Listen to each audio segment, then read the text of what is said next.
Another question is, how does a business owner gauge the ROI of social networking?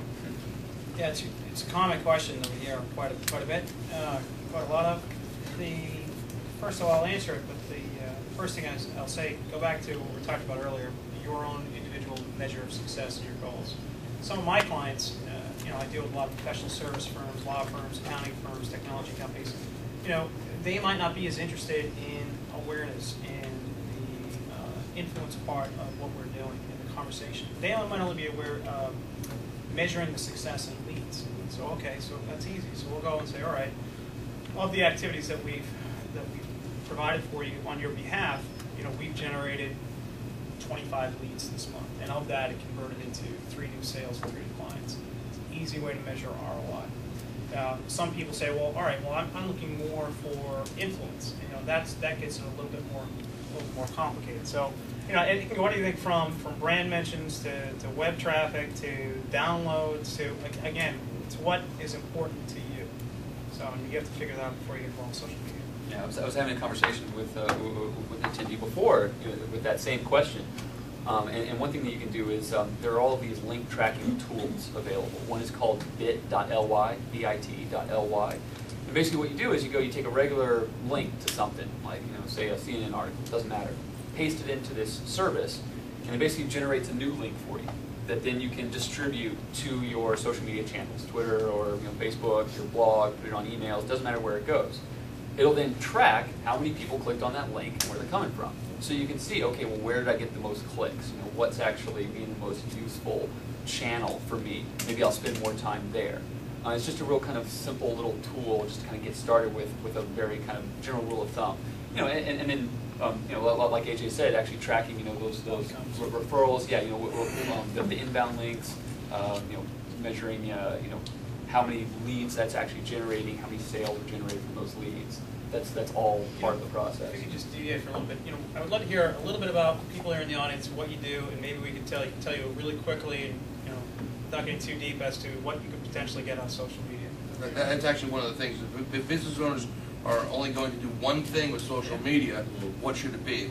And that's what I was about to finish with. So why don't you just go right ahead and just open it up, and maybe we can make it a little more specific to what you guys do.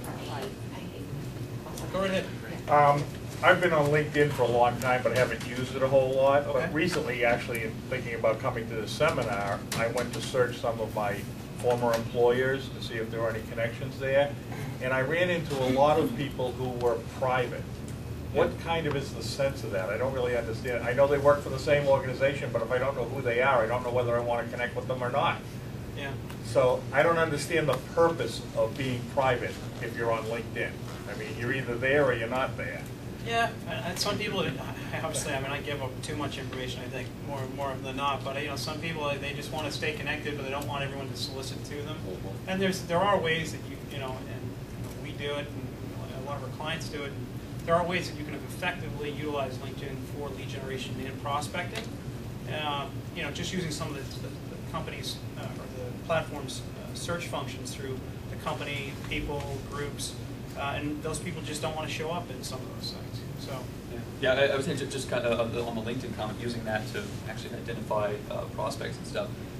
Any of these social network tools, whether it's Facebook or LinkedIn or whatever, just connecting with someone is not necessarily enough. You got to participate in the conversation. On LinkedIn, they have their Q&A section, for instance. They've got all these different categories for business practices. People are posting all sorts of questions there. If it's a computer, they have some for computer security or something like that. Someone posts a question, how can I be secure in my computer office or in my small office?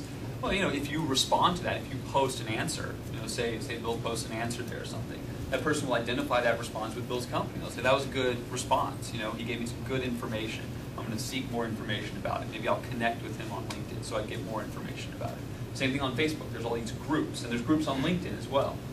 Using the search function to identify groups where you can provide some relevant content. Same thing on Facebook. Same thing on any of these channels. yeah, we've had a lot more success for business clients with LinkedIn over Facebook, and specifically, well, I'll give you one example. So I'll just use us for example. So I primarily sell to marketing directors, VPs of marketing, people who have some kind of marketing role within their company and organization. Now, you can take an example. How would I connect with these different people and engage them in dialogue and find them? Well, yes, there's the general answers saying part of the social media platform, but then the groups themselves are a fantastic tool for people who sell business to business. So first you start out by, all right, who are your prospects, who are you selling to? Now, it's easy for me to say, I can say, all right, I sell to marketing people within companies. So great, why don't I go forward and find the groups made up of marketing directors, join those groups, and then start listening to their conversations and become what we talked about earlier, a contributor to those communities. Someone who's a valuable resource, not always talking about me. But when the opportunity comes up for me to position myself as an expert, potentially even offer some type of solution to them, to some kind of challenge that they're facing, that's going to benefit me, it's going to benefit them, I'm going to be an active member of the group, and I might get some new business out of it, or I might be able to point them towards something where, we can start more of a dialogue. So that's one tip. That's exactly it, really. I have a question. My name's Simon. I work for a company called Workbar Boston, which is a shared office space in downtown Boston. Looking at the social networking side for us, would you say LinkedIn would be better, or one of the real estate ones that you mentioned, or is that primarily to advertise real estate for sale or for rental? Yeah. I mean, a lot of the real estate ones are really more for connecting real estate agents around, kind of shared issues that they have. I mean, all these groups are kind of industry specific. So realtors will ask, questions about. A lot of them say, oh, I need referrals or whatever in this area. But a lot of them say, okay, well, what's the best, PDA to get, or what's the best, smartphone to get for, real estate business, something like that. I would say, one of the best things to do is to sign up. Membership in all of these is going to be free.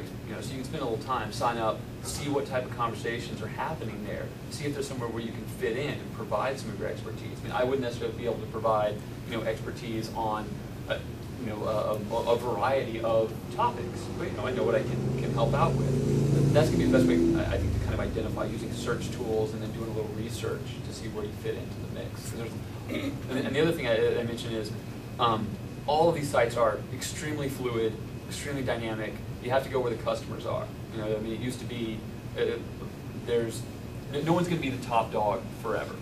So putting all your stock into one website, whether it's MySpace or Facebook or LinkedIn or whatever, is not going to work in the long run, because something else is going to come up that's going to be the new thing that everyone's going to migrate to. So it's a constant process.